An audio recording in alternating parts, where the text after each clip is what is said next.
Ladies and gentlemen, we finally completed it, man. Last night live on stream, we hit legend, and it feels so good to be done, man. The amount of love and support and positivity that was in that stream last night was incredible.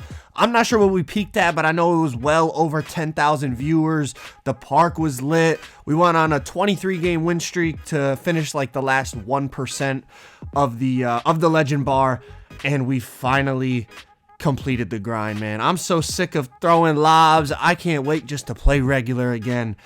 And we finally did it, man. Thank you so much for all the support, man. Make sure y'all spam up legend down in the comments. Drop a like on the video. And let's get right into this, man. So obviously, you guys know my LeBron James build. We've been talking about it all year. I've been playing on it all year. I love this build, man. It is really fun. It represents the way LeBron plays. And it's how I like to play 2K. But we had to make some changes, as we talked about in the stream last night.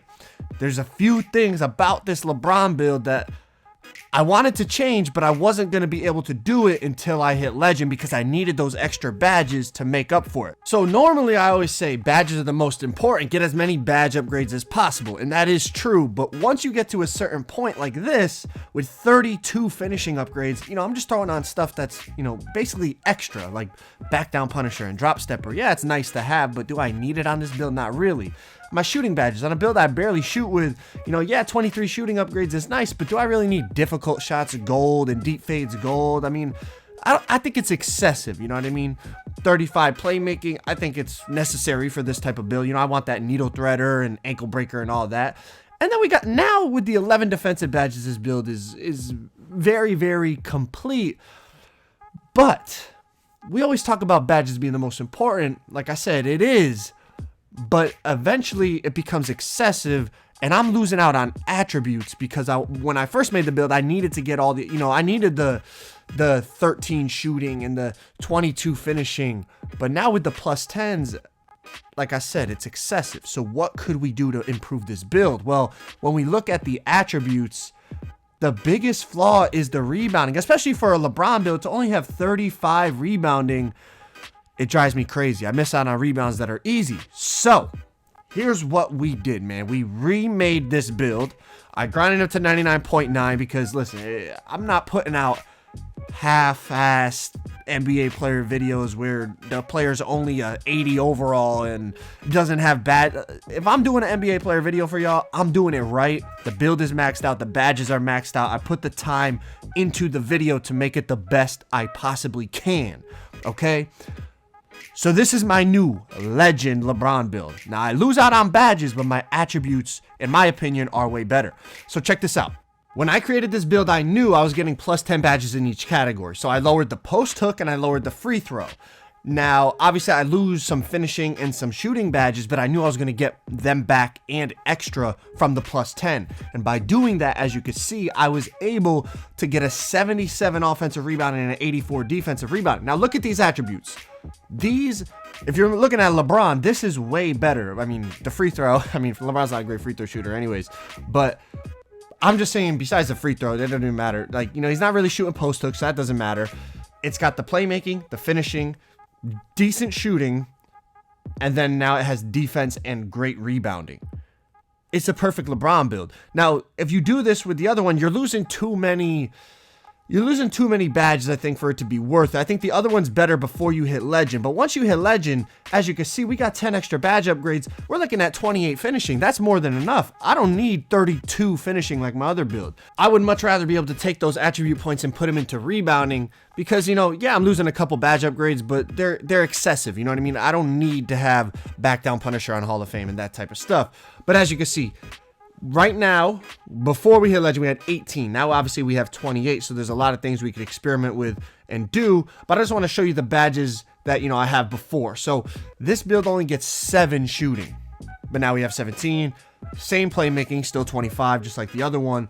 But as you're going to see, because we were able to put up the rebound and we get 5 defensive. That's why everyone in the stream last night was like questioning gold clamps. How do you have gold clamps? Because I was on this build instead. And I told you I was going to show you guys in the video today. All right. So now, where are we going to put these 10 upgrades? There's so many different things you could do depending on the game mode you're playing. But for me, I'm putting up Acrobat and Consistent Finisher Hall of Fame, because hop steps and all that stuff, I want to be able to, you know, make them all the time. And then I'm going to put back down on gold so that, you know, if I ever get in trouble, I got to go into the post, I can do that. So speaking of the post, if I really wanted to play in the post, you know, I could throw on, you know, dead eye, deep fades, and difficult shots, and go shoot post fades and hop shots and all that. But in all honesty, I only go into the post when it's a necessity or I have a very small player on me. So instead, I would much rather have Hot Zone Hunter on gold. I would much rather have Hot Start on bronze. I feel like that's a very underrated badge, honestly. And then I would take deep fades off, and some people would put it on green machine. But because I don't shoot that often, I would much rather have it on volume shooter, because I believe layups, dunks, and all that stuff goes into volume shooter, but I'm not positive. Onto the playmaking, definitely turning up my ankle breaker to Hall of Fame, my needle threader to Hall of Fame, and then I still leaves me with 5.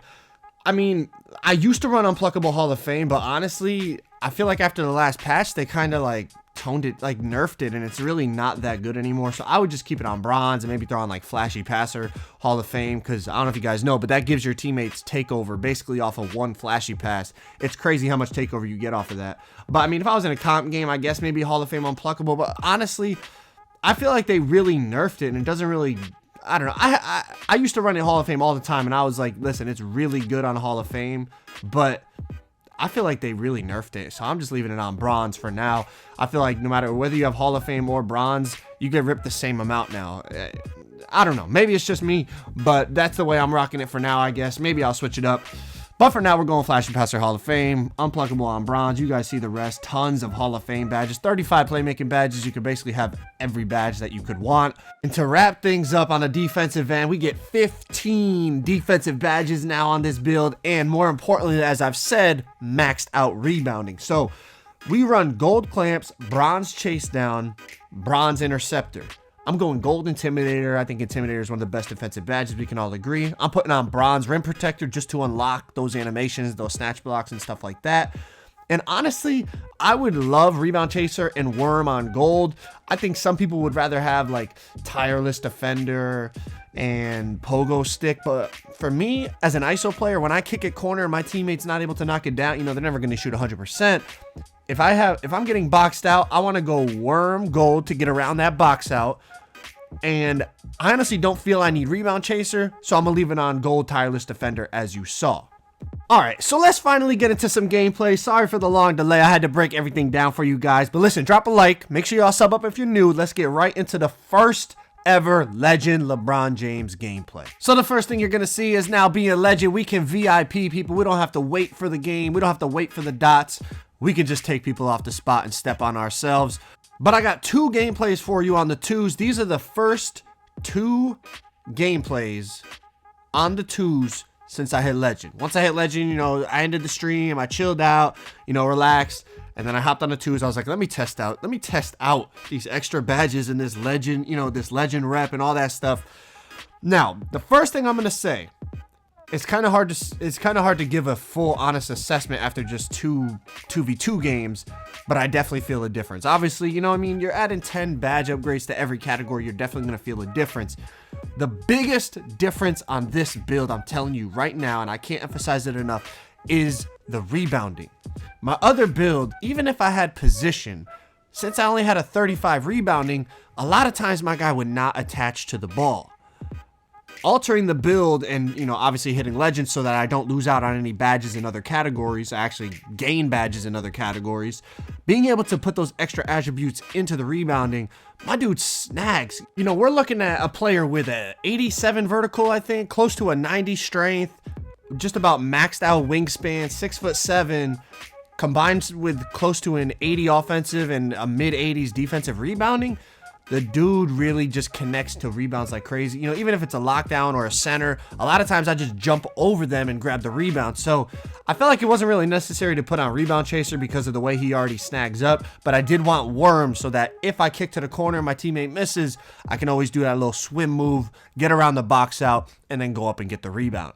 In terms of the offense, I mean, the dude, he just feels crazy. Like, having all the extra badges it does make a difference. I don't know. You hear some legends like, it's not even that big of a deal. Like, it is a big deal. You're getting like 2 extra Hall of Fame badges and maybe like 2 more bronze or 1 more silver, whatever the case may be, like, it does make a huge difference. Now, that's not saying like you're unbeatable on a legend build. Of course, you can still lose a game of 2K. Anyone's going to be able to lose, but the way your player feels, it just feels like he's like supercharged. It's wild, man. But listen, let me just say this. Everyone that came out to the stream, I really appreciate you guys. For someone that doesn't stream, like I barely ever stream anymore. I just feel like I'm not really a streamer. You guys showed it. There was so much love in the chat. You guys got to meet my dogs. You know, we just chilled out for like 3 hours, went on a nice little 23 game win streak, repped up to legend. It was an amazing stream, man, and I really thank you guys for that. I really hope you guys enjoyed it. I'm leaving it up if anybody missed it and you guys want to go back and watch it. It's 3 hours of us grinding, rep on the 3s court, throwing lobs and whatnot. So I'm gonna leave it up. If anybody wants to go check it out, it'll be there forever. It was a lot of fun, and I just want to say thank you for that. And the beautiful thing about being done with the legend grind is now I can strictly focus on videos. I can specifically focus on creating new builds, maxing them out, and just putting out the best content, the best videos I possibly can, the most unique videos I possibly can. I already got my legend LeBron build, as you can see. I plan on remaking my Giannis build to make a legend Giannis build. Okay, so we'll have a legend LeBron, a legend Giannis. I'm gonna have a legend Steph Curry build. I got a lot of amazing, one-of-a-kind NBA player builds I plan on making. Plus, what I want to do is take my LeBron build and now start to play legit competition. Play like some comp pro-am. Maybe hop in some pro-am leagues. Maybe match up against other YouTubers. I want to do all that type of stuff now that, you know, we finished the legend grind. I don't have to grind rep anymore. We can start to really just focus on putting out the best content possible from all angles, whether it's builds, comp gameplay, comp matchups, matching up against other known players in the community, all that type of stuff. A lot of you guys were even asking for some more IRL content. I might even be able to bring that to you. We could do some stuff like that. Completing this grind was not easy, man. It takes a lot of energy. It takes a lot of time. And to be done, I'm so happy. I'm never throwing another lob again. Bangers on the way. Hopefully you guys enjoyed this video. Hopefully you guys enjoyed the stream. Make sure y'all go check that out if you missed it. I appreciate each and every one of you, man. Hope you guys have a great day. I'm out. Peace.